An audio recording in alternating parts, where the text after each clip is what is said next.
샬롬 샬롬 샬롬 샬롬. 하나님 사랑합니다. 여러분 주 안에서 사랑합니다.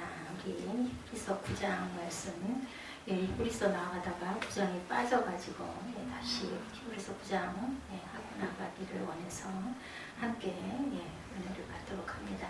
9장에서 히브리서 기자는 옛 언약을 읽은 성소와 불완전한 희생과 예수 그리스도의 영원한 속죄와 그분의 죽음의 필요성, 그리고 그 완전한 희생에 대하여 설명하고 있죠. 예수 그리스도는 죄를 단지 가리는 것이 아니라 죄를 없게 하시려고 세상 끝에 오신 분, 그리고 완전하고 영원한 속죄를 드린 분이다. 구약 제사 제도에 대해서 잠깐 앞에 언급이 되고 있죠. 1절부터 구약시대 하나님은 당신의 백성들이 제사를 드리고 속죄를 받을 수 있도록 성소를 설치하게 하셨어요. 이 성소를 임재하시는 하나님께 예배드릴 수 있는 유일한 장소였습니다. 구약시대의 성소 안에는 등대와 상, 진설병, 여러가지 성물들이 있죠. 지성소에는 만나를 담은 금항아리와 아론의 쌍난 지팡이와 언약궤가 놓여있으니까 성소를 통해서 지성소로 들어가는 것이죠. 속죄소는 지성소 안에 있는 언약궤의 덮개를 말합니다. 속죄소라는 것은 구약의 성소는 예수 그리스도께서 오시기 이전까지 예외 율법에 따라 하나님께 제사드리기 위해 필요했던 곳이죠. 하늘의 모형인 땅의 성막, 그래서 8장 5절에 보면 증거합니다. 그들이 섬기는 것은 하늘에 있는 것의 모형과 그림자다. 모세가 장막을 지으려 할 때 지시하심을 얻은 것 같으니 이르시되 산과 모든 것을 산에서 내게 보이던 본을 따라 지으라 하셨느니라. 하나님이 보여주신 것대로 지었다라는 거죠. 여호와의 집으로 불렸습니다. 여호수아 6장 24절에 우리가 그 성과 그 가운데 있는 모든 것을 불러 사르고 은금과 동철 기구는 여호와의 집 곳간에 두었더라. 여호와의 집으로 그 성전 곳간에 두었다라는 거죠. 제사를 드리는 제사장들에 대해서 제사장들이 들어가 섬기는 곳은 장막이고 대제사장이 들어가 섬기는 곳은 둘째 장막이다. 여기서 말하는 첫 장막이란 성소를 가리키고 둘째 장막은 지성소죠. 제사장들은 성소에서 불을 밝히는 직무, 등잔에 불을 켜는 일을 했습니다. 대제사장은 지성소에 1년에 딱 한 번 들어가서 자기와 백성의 죄를 속하는 제사를 드렸어요. 구약의 대제사장에 취했던 일련의 행동들은 속죄가 결코 쉽지 아니한 일임을 보여줍니다. 인간의 속죄는 생명의 상징인 피가 없이는 불가능했다. 대제사장이 1년에 한 차례씩 드렸다. 출애굽기 30장 10절에 증거하고 있습니다. 아론이 1년에 한 번씩 이 향단 뿔을 위하여 속죄하되 속죄제의 피로 1년에 한 번씩 대대로 속죄할지니라. 이렇게 증거합니다. 이 제단은 야훼께 지극히 거룩하니라. 피 흘림이 없은즉 오늘 본문 22절이었죠. 사함이 없다. 그리스도께서는 참것의 그림자인 손으로 만든 성소에 들어가지 아니하시고 바로 그 하늘에 들어가사 이제 우리를 위하여 하나님 앞에 나타나시고 이렇게 말씀하고 있습니다. 우리 1절에서 한 5절까지 우리 한번 합독해서 볼까요? 첫 언약에도 섬기는 예복과 세상에 속한 성소가 있더라. 예전에 출애굽 20장 말씀이죠. 예비한 첫 장막이 있고 그 안에 등잔대와 상과 진설병이 있으니 이는 성소라 일컫고 또 둘째 휘장 뒤에 있는 장막을 지성소라 일컫나니 금향로와 사면을 금으로 싼 언약궤가 있고 그 안에 만나를 담은 금항아리와 아론의 쌍난 지팡이와 언약의 돌판들이 있고 그 위에 속죄소를 덮은 영광의 그룹들이 있으니 이것들에 관하여는 이제 낱낱이 말할 수 없노라. 이 모든 것을 이같이 예비하였으니 제사장들이 항상 첫 장막에 들어가 섬기는 예식을 행하고 오직 둘째 장막은 대제사장의 홀로 1년에 한 번 들어가되 자기와 백성의 허물을 위하여 드리는 피 없이는 아니하나니 성령이 이루셔 보이신 것은 첫 장막이 서 있을 동안에는 성소에 들어가는 길이 아직 나타나지 아니한 것이라. 이 장막은 현재까지의 비유니 이에 따라 드리는 예물과 제사는 섬기는 자를 그 양심상 온전하게 할 수 없나니 이런 것은 먹고 마시는 것과 여러 가지 씻는 것과 함께 육체의 예법일 뿐이며 개혁할 때까지 맡겨둔 것이니라. 그리스도께서는 장래 좋은 일을 대제사장으로 오사 손으로 짓지 아니한 것 곧 이 창조에 속하지 않은 더 크고 온전한 장막으로 말미암아 염소와 송아지의 피로 하지 아니하고 오직 자기의 피로 영원한 속죄를 이루사 단번에 성소에 들어가셨느니라. 여기까지가 제가 지금까지 여러분에게 말씀드린 내용 1절에서 10절까지 그리고 이제 11절에는 그리스도께서 이것을 완전하게 하시려고 영원한 제단을 다시 드리지 않아도 되는 그러한 제사를 자신을 드렸죠. 완전하지 못한 제사였다라고 말씀하죠. 장차 오는 일에 그림자라고 히브리서 10장 1절에도 율법은 장차 올 좋은 일의 그림자일 뿐이요 참 형상이 아니므로 해마다 늘 드리는 같은 제사로 나오는 자들을 언제나 온전하게 할 수 없었다 이렇게 증거합니다.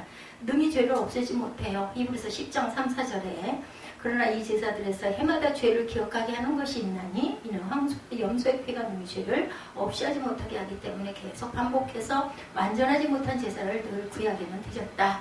처음 이 땅에 세워진 하나님의 성소는 하나님께서 친히 모세에게 계시하신 모형에 따라 지어졌다. 구약의 성소는 단지 율법의 규례에 따라 하나님께 나아가고 제물을 봉헌하며 하나님의 현존을 확인할 수 있는 의식 그런 곳이었다. 구약의 성소가 불완전한 상징체라는 말은 이 성소에서 율법에 따라 드렸던 예물과 제사도 불완전하다는 뜻을 시사한다. 율법에 따라 드려졌던 구약의 제사는 완전한 속죄를 이루는 예배라고 할 수 없었다. 그래서 이제 예수님이 오셨어요. 새 언약의 중보자 대제사장으로 오신 그리스도 11절부터 나타나죠. 장래의 대제사장으로 오신 그리스도는 첫 장막에서 섬기는 제사장들이 했던 것처럼 황소나 염소의 피로 제사를 드리는 것이 아니었죠. 그는 자신의 몸을 제물로 삼아 십자가 나는 제단에서 단번에 딱 한 번으로 제사를 드립니다. 영원한 속죄를 이루신 그리스도는 인류를 위한 유일한 중보가 되시죠. 하나님과 사람 사이의 중보는 아무나 할 수 있는 게 당연히 아니죠. 단번에 제사를 드린 그리스도 오늘 26절입니다. 오늘 11절부터 22절까지 합독을 했기 때문에 26절 부분은 뒤에 나오죠. 그리하면 그가 세상을 창조한 때부터 자주 고난을 받았어야 할 것이로되 이제 자기를 단번에 제물로 드려 죄를 없이 하시려고 세상 끝에 나타나셨느니라.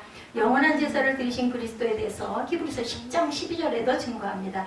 오직 그리스도는 죄를 위하여 한 영원한 제사를 드리고 하나님 우편에 앉으사 이렇게 말씀합니다. 그리스도께서 흘리신 피에 대해서 예수 그리스도께서 흘리신 피는 인류를 위한 대속의 성격을 지니고 있고 첫 장막에서 섬기던 제사장들이 쏟았던 어린 양으로 이 땅에 오셨고 십자가의 죽음으로 사역을 완성하시죠. 생명의 상징인 피는 범죄자의 죄가를 속하는 대속물로서 죄를 속하는 효력을 지녔고 예수 그리스도의 피는 그를 믿는 모든 자들의 죄를 속할 만한 능력을 지니고 있죠. 그리스도께서 흘리신 피는 인간이 저지른 범죄 행위뿐만 아니라 인간의 양심까지도 깨끗하게 하신다. 그래서 우리가 성찬을 받으면 그죠? 지나간 죄를 회개하고 씻고 그리고 또한 새 달을 맞으면서 하나님 거룩하게 주옵소서 우리가 기도를 합니다.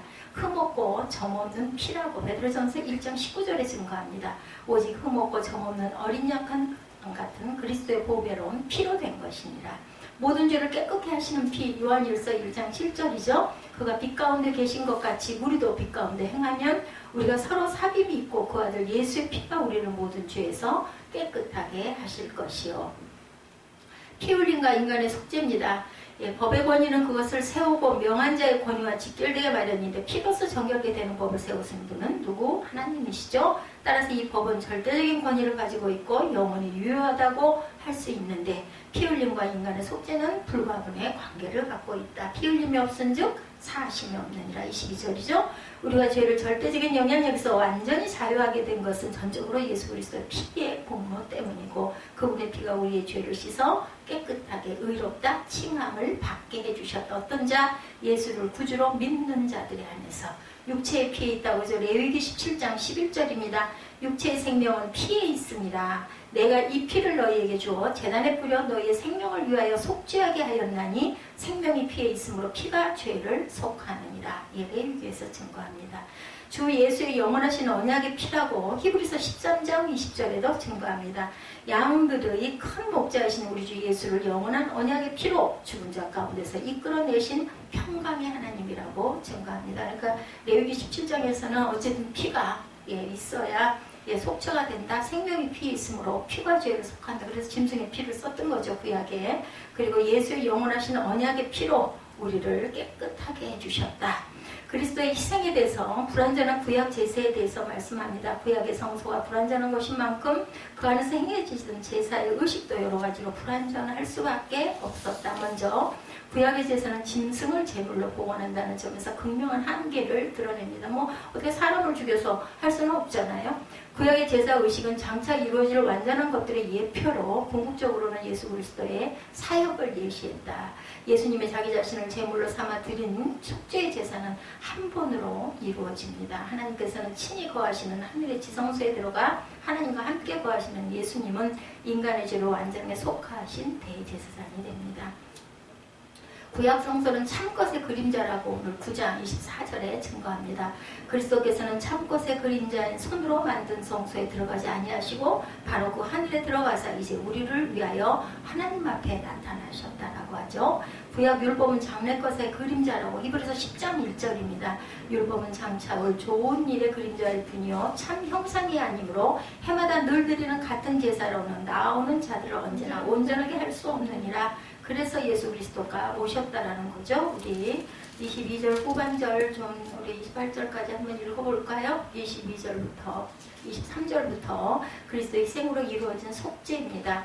그러므로 하늘에 있는 것들의 모형은 이런 것들로서 정결하게 할 필요가 있었으나 하늘에 있는 그것들은 이런 것들보다 더 좋은 제물로 할지니라. 그리스도께서는 참것의 그림자인 손으로 만든 성소에 들어가지 아니하시고 바로 그 하늘에 들어가사 이제 우리를 위하여 하나님 앞에 나타나시고 대제사장이 해마다 다른 것의 피로써 성소에 들어가는 것 같이 자주 자기를 드리려고 아니하실지니 그리하면 그가 세상을 창조한 때부터 자주 고난을 받았어야 할 것이로되 이제 자기를 단번에 제물로 드려 죄를 없이 하시려고 세상 끝에 나타나셨느니라. 한 번 죽는 것은 사람에게 정해진 것이요 그 후에는 심판이 있으리니 이와 같이 그리스도도 많은 사람이 죄를 담당하시려고 단번에 들이신 바 되셨고 구원에 이르게 하기 위하여 죄와 상관없이 자기를 바라는 자들에게 두 번째 나타나시리라. 이렇게 말씀을 하죠. 두 번째 나타나신다고 말씀합니다. 그래서 희생으로 온전한 제사를 드렸어요. 하나님께 드리는 모든 희생 제사는 속죄가 가장 중요한 목적이었죠. 구약시대에 우양을 잡아 바치는 제사가 계속해서 드려진 것은 이 속죄의 목적이 완전하게 이루어지지 않았기 때문이다. 그런데 예수 그리스도께서 희생제물이 되어 인류의 죄를 영원히 속하심으로 제사의 목적이 성취가 되었어요. 자신을 희생제물로 드린 예수의 제사는 형언할 수 없는 그분의 은혜를 나타내 보여줍니다. 그리스도는 우리가 죄인이었을 때 우리를 위해 죽으셨죠. 해마다 죄가 생각납니다. 히브리서 10장 3절에서 4절에 그러나 이 제사들에는 해마다 죄를 기억하게 하는 것이 있나니 이는 황소와 염소의 피가 능히 죄를 없이 하지 못합니다. 단번에 들으셨죠? 오늘 본문 26절이죠. 그리하면 그가 세상을 창조한 때부터 자주 고난을 받았어야 할 것이로되 이제 자기를 단번에 제물로 드려 죄를 없이 하시려고 세상 끝에 나타나셨느니라. 단번에 들이셨어요. 다시 나타나실 그리스도에 대해서 우리가 읽었죠. 자신을 희생제물로 하여 온전한 제사를 드리신 그리스도께서는 마지막 날 다시 이 땅에 오십니다. 그리스도의 재림은 인간들의 생각이나 평가에 관계없이 반드시 성취될 것이다. 그날이 오면 지구상에 거하는 모든 사람은 명함이 엇갈릴 수밖에 없겠죠. 악한 자들이 세상에서 득세하고 불의가 성한 것 같으나 결국 가서는 악인은 진멸되고 정의는 승리하게 된다.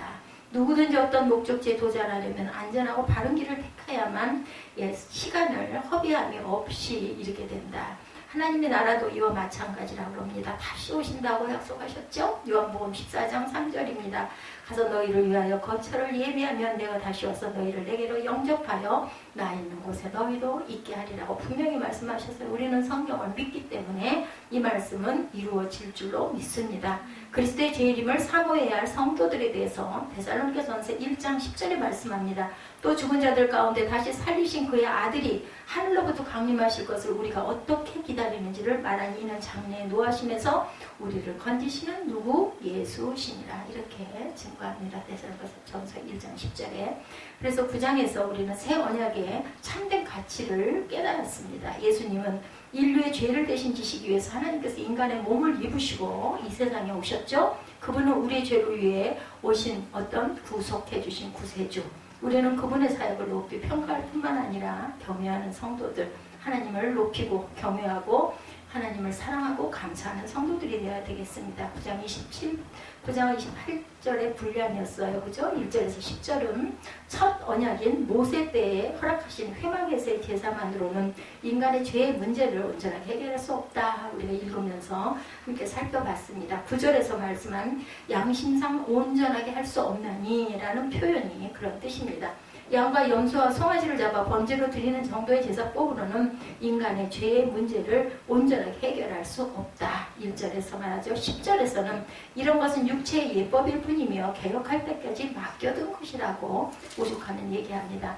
9장 9절 10절 보면 이 장막은 현재까지의 비윤이 이에 따라 드리는 예물과 제사는 섬기는 자를 그 양심상 온전하게 할 수 없나니 이런 것은 먹고 마시는 것과 여러 가지 씻는 것과 함께 육체의 예법일 뿐이며 개혁할 때까지 맡겨둔 것이니라. 오죽하면 바뀔 때까지 개혁이라는 게 개혁돼야 돼 이런 얘기하죠. 예수가 오셔서 완전한 하나님의 속죄를 이룰 때까지 맡겨진 것이다. 그래서 히브리서 9장 1절에서 10절이 모세 때 주어진 첫 언약의 한계에 대한 설명이라면 본문 11절에서 22절은 둘째 언약의 주인공이시며 새 언약의 중보자이신 예수 그리스도께서 하신 일이 무엇인지에 대하여 자세하게 교훈합니다. 7장 22절은 예수는 더 좋은 언약의 보증이라 하셨어요. 그리고 8장 6절에는 더 좋은 언약의 중보자라고도 말씀을 합니다. 중보라는 원어 메시테스, 가운데라는 뜻의 메소스에서 나왔다고 합니다. 구약시대의 제사장은 하나님과 백성들의 죄 사이에서 백성들의 죄를 대신 사함받기 위해서 중보자 역할을 하셨습니다. 하나님이 그런 직임으로 택하신 것이 바로 제사장직이죠.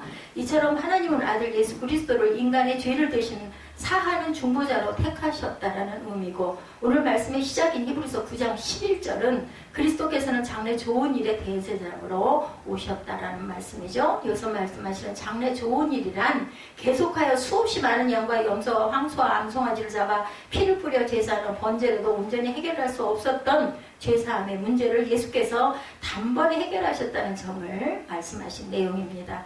예수는 이 장래 좋은 일을 위해서 보냄을 받으신 대제사장이다. 영원한 제사장이시죠. 예수의 십자가의 죽으심과 부활이란 때가 되어 이룩하신 장래 좋은 일인 것이죠. 이것은 하나님께서 태초에 예정하신 일입니다. 우리가 부르는 찬송 중에 나의 죄를 씻기는 예수의 피밖에 없네, 이 찬양 있었어요. 찬송가이죠. Nothing but the blood of Jesus 라는 내용이 10번이나 그 내용의 가사에 나옵니다. 예수의 피밖에 없습니다. 예수 외에는 다른 이름의 구원이 있을 수가 없어요. 양과 염소와 송아지나 비둘기의 피로 해결할 수 없는 죄사함의 문제를 예수께서 친히 십자가에 달려 돌아가시고 부활 승천하심으로 이룩해 주신 것이죠. 본문 말씀 22절에 피 흘림이 없은즉 사함이 없느니라, 오늘 제목이기도 하죠. 그러면 본문이 말씀하신 예수 그리스도께서 하신 일이란 뭔가 자세히 우리 한번 묵상해 봅니다. 영원한 속죄를 이루셨다고 하죠. 인간이 스스로 해결할 수 없는 것이 죄의 문제죠. 죄란 무엇일까? 하나님이 지으신 아담과 하와에게 죄가 있었나? 그러면 언제부터 인간에게 죄가 들어온다? 죄의 시작은 무엇이고 불순종인가? 무엇인가 우리 한번 찾아봅니다. 하와가 뱀의 유혹 앞에 무너지고 하나님의 말씀을 떠난 불순종으로 인해서 하와와 그의 남편인 아담에게 죄가 들어옵니다. 그 죄의 시작이 하나님의 말씀을 경휼히 여기는 마음가짐이다. 불순종이죠. 선악을 알게 하는 나무의 열매를 따먹지 말라고 하셨는데 뱀과 하와가 이야기하는 중에 하나님의 말씀을 왜곡하는 뱀에게 그만 미혹이 되고 맙니다. 죄란 하나님 말씀을 떠나는 행위죠. 우리가 얼마나 많은 말씀을 알고 있을까? 얼마나 많은 성경 말씀을 또한 듣고 또 듣고 또 듣고 하는가? 그러나 우리의 신앙의 위기는 그렇다면 무엇일까? 하나님의 말씀대로 살아가려는 진지함이 없는 거죠. 사탄은 계속해서 믿음의 사람에게 속삭입니다. 창세기 3장에 보면 뱀은 하와에게 강경하게 접근하죠. 하나님이 참으로 너에게 동산 모든 나무의 열매를 먹지 말라 하시더냐 이렇게 물어봐요. 다 알면서도 모든 동산의 나무 열매를 먹지만 대답 안 할 수가 없겠죠. 그랬더니 여자가 말하죠. 동산나무의 열매를 올라가 먹을 수 있지만 동산 중앙에 있는 나무의 열매는 하나님의 말씀에 너희는 먹지도 말고 만지지도 말라. 너희가 죽을까 하노라 하셨느니라. 이렇게 얘기합니다. 그때 뱀이 여자에게 말하죠. 너희가 결코 죽지 아니하리라. 너희가 그것을 먹는 날에는 너희의 눈이 밝아져서 하나님과 같이 돼서 선악을 알 줄 하나님이 아신다. 네가 너무나 밝아지고 눈도 밝아지고 모든 걸 다 깨우치고 할까봐 하나님이 일부러 먹지 말라고 그랬다. 이와 같은 대화로 뱀의 유혹 앞에서 하와가 먼저 그럴듯하죠. 예, 보암직하고 먹음직하고 너무나 달콤하고 좋을 것 같아서 마치 제가 말씀드렸죠. 대추가 그렇게 크고 예뻐가지고 씻지도 않았는데 가서 씻어서 먹어야지 하다가 그걸 만지작 하다가 안 깨물어 먹을 수가 없더라고요. 다 깨물었더니 너무너무 달았어요. 그 속에 만약에 독이 들었다 있다 할지라도 맛있게 먹고 어이쿠 나중에 했을 것 같아요. 그냥 똑같이 하와가 그랬을 것 같고 저도 그 속성을 그대로 갖고 있는 것 같습니다. 남편 아담도 따라서 같이 물으십니다. 아우 자기야 이거 너무 맛있어. 뭐 아까 뭐라 그랬지 거지 남편이라 거지 서방님이라고 그랬나. 자기도 먹어봐 하고 막 억지로 먹여가지고 먹다가 아담은 목에 걸려가지고 여기가 이 씨가 복숭씨가 여기 못 넘어갔대요. 하나님 말씀이 생각이 나가지고 걸려가지고 근데 이미 때는 진짜까지 내려갔기 때문에 그래서 남자도 같이 쫓겨나게 되는 신세가 됐기 때문에 여성에게는 해산의 고통을 주시고 남자에게는 땀을 흘리면서 수고하고 먹고 살 그 부분에 그 고생을 노동을 해야 된다. 그래서 쫓겨납니다. 과거에는 방바닥에 구들 밑으로 연탄의 열기가 통해서 난방법을 지금도 연탄 때는 시골 같은 데 가면 굉장히 연탄들을 많이 쓰더라고요. 저도 연탄가스에 중독이 돼서 한번 죽을 뻔했던 적이 있었어요. 부엌에서 저는 목욕을 하다가 애가 막 이상하게 옆으로 물을 이렇게 옆으로 이렇게 그전에는 부엌에서 목욕도 하고 그랬어요. 밑에 그 핫소가 있고 이래가지고 씻다가 애가 이상한 짓을 하더래죠. 내다보면 막 못 들여다보게 난리를 치니까 못 들여다봤는데 어떻게 얼핏 보니까 엄마가 살린 거죠. 얘가 물을 이게 몸에다 안 끈지고 막 이렇게 끈져가지고 봤더니 애가 눈이 하얗게 뒤집어져가지고 딱 이게 문을 여니까 나가 떨어지더래. 그 이후로는 저는 기억을 못해요. 나중에 보니까 방에 누워있더라고요.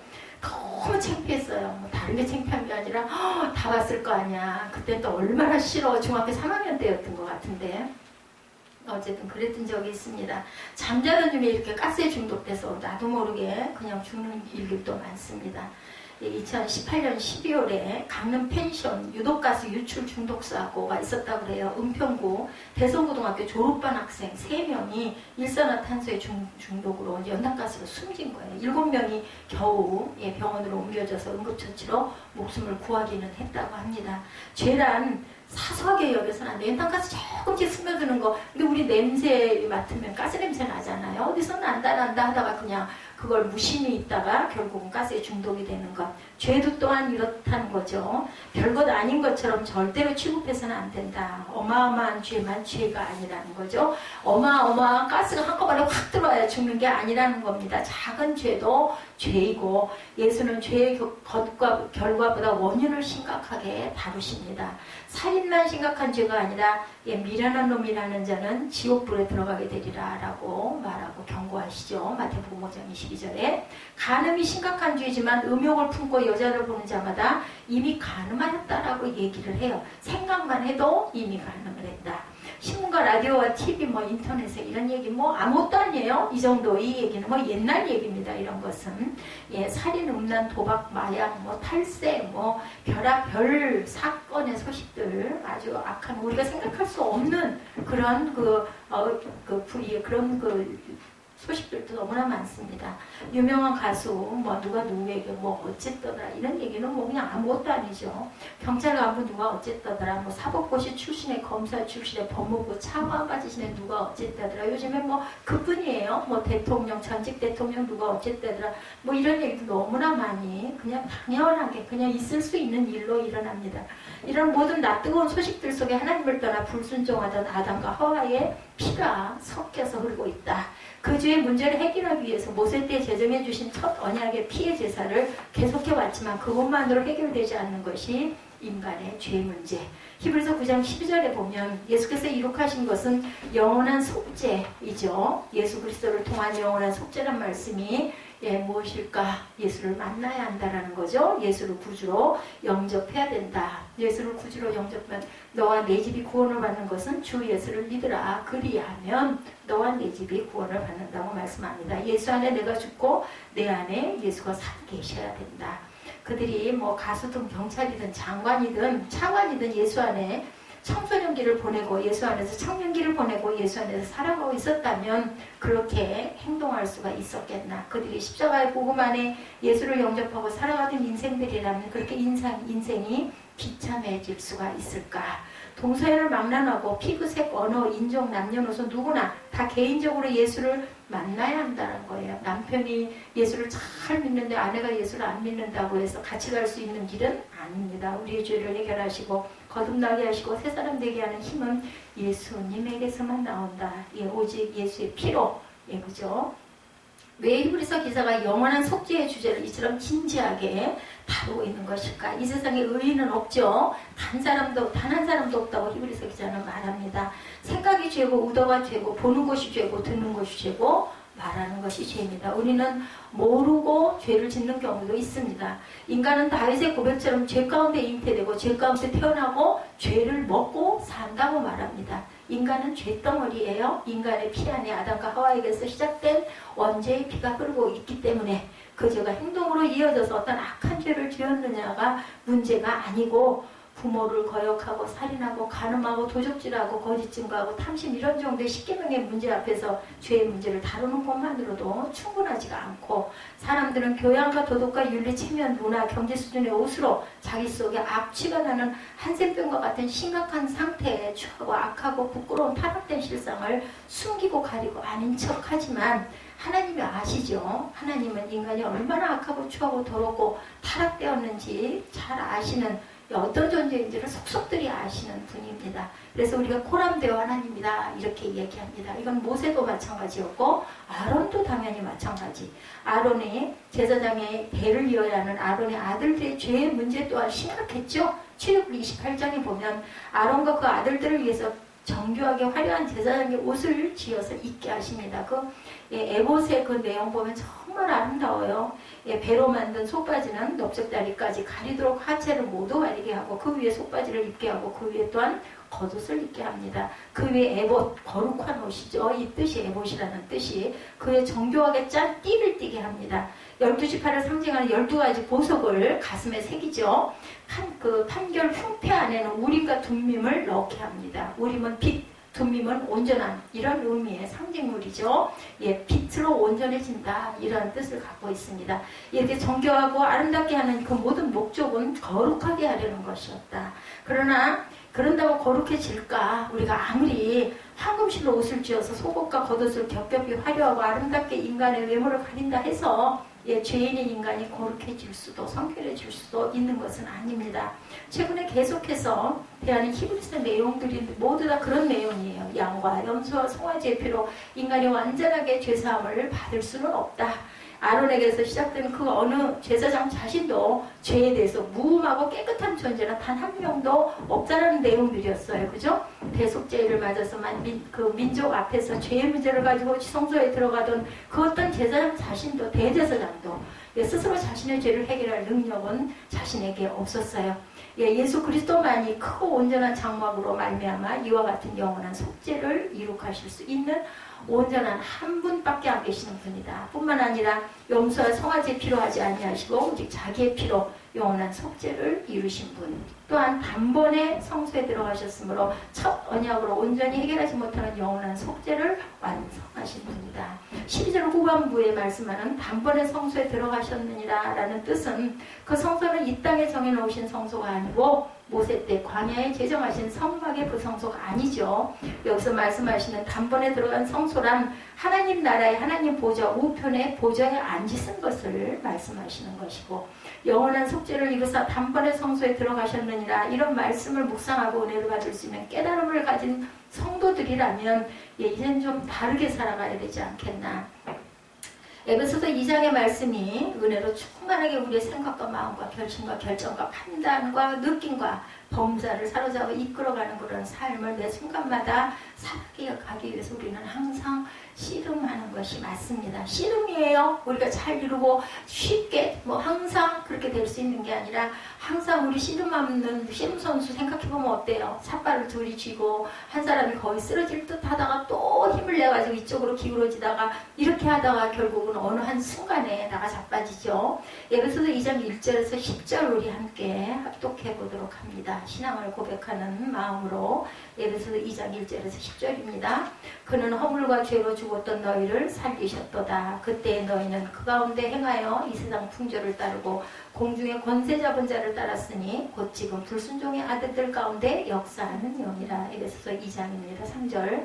전하는 우리도 다 그 가운데 우리 육체의 욕심을 따라 지내며 육체와 마음에 원하는 것을 하여 다른 이들과 같이 본질상 진노의 자녀이었더니 긍휼이 풍성하신 하나님이 우리를 사랑하신 그 큰 사랑을 인하여 허물로 죽은 우리를 그리스도와 함께 살리셨고 또 함께 일으키사 그리스도 예수 안에서 함께 하늘에 앉히시니 이는 그리스도 예수 안에서 우리에게 자비하심으로 그 은혜의 지극히 풍성함으로 오늘 여러 세대에 나타내려 하십니다.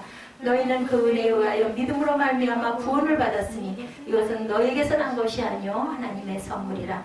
행위에서 난 것이 아니니 이는 누구든지 자랑하지 못하게 함이라. 우리는 그가 만드신 바라 그리스도 예수 안에서 선한 일을 위하여 지으심을 받은 자니 이 일은 하나님이 전에 예비하사 우리로 그 가운데 행하게 하려 하시니라.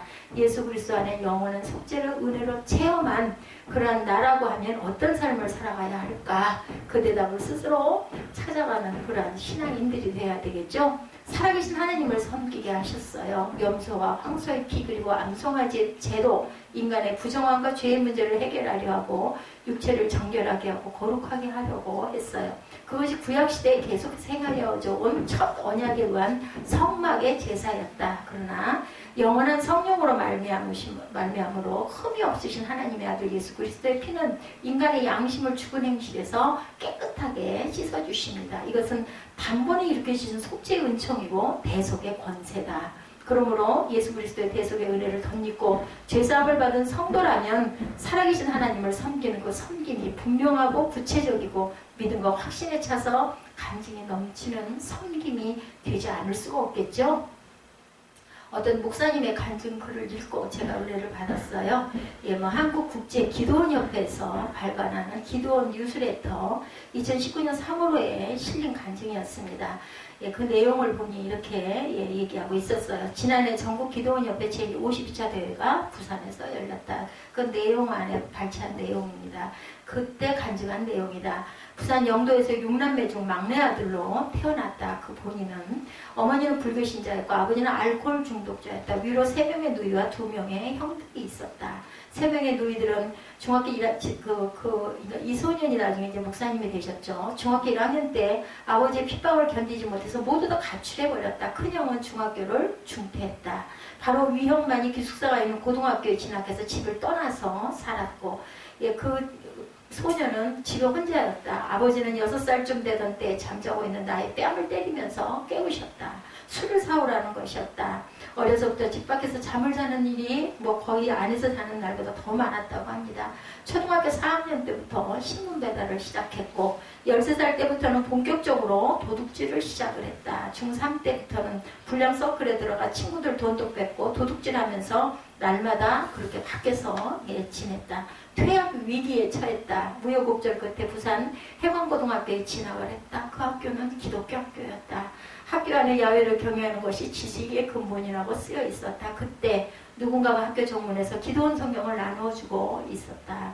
조회 시간에 어느 선교사님이 오셔서 살아계신 하나님을 경험하려면 성경을 읽어보라고 하셨다. 그 이후로 그는 기도원의 그 파란 비닐 커버 성경을 읽기 시작했다고 합니다. 그 이후로 선배의 전도를 받고 부산 성도 제일교회에 다니게 되었다. 성경을 읽으며 어떻게 살아가야 할지 가르쳐달라고 하나님께 기도하기 시작했다. 그때 시편 57편의 말씀이 마음에 받아들여졌다.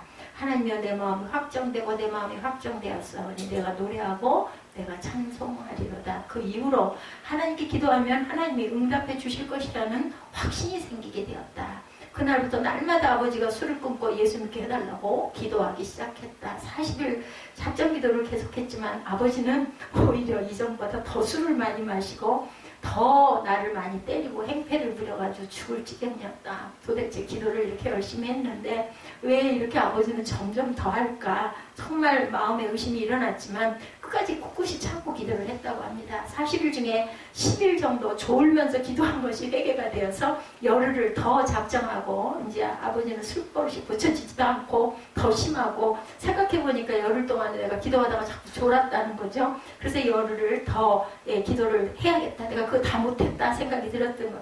정말 이런 믿음이 저도 이럴 때가 있었습니다. 정말 하나님 보시 예쁜 믿음입니다. 근데 열흘째 되는 날 이제 작정기도 열흘을 더 밀려가지고 한 마지막 날 아버지는 병원에 실려가시는 사건이 일어났다. 의사 선생님이 아버지에게 술을 안 끊으면 당신은 죽습니다 라는 말씀을 하셨다. 근데 신기하게 그날 이후로 아버지는 술을 입에다 대지도 않으셨다. 그리고 예수를 구주로 영접하고 예수를 잘 믿으시다가 하나님께로 돌아가셨습니다. 고등학교 때 전문에서 나눠준 성경책을 받아둔 나의 친구 3명 중에 한 명은 목사가 되고 한 명은 태국 선교사가 되고 한 명은 도박 중독 치유센터에서 근무하는 안수 집사로 서로가 자기 자리에서 주님을 잘 섬기고 살아가고 있다. 이런 간증의 내용이었어요.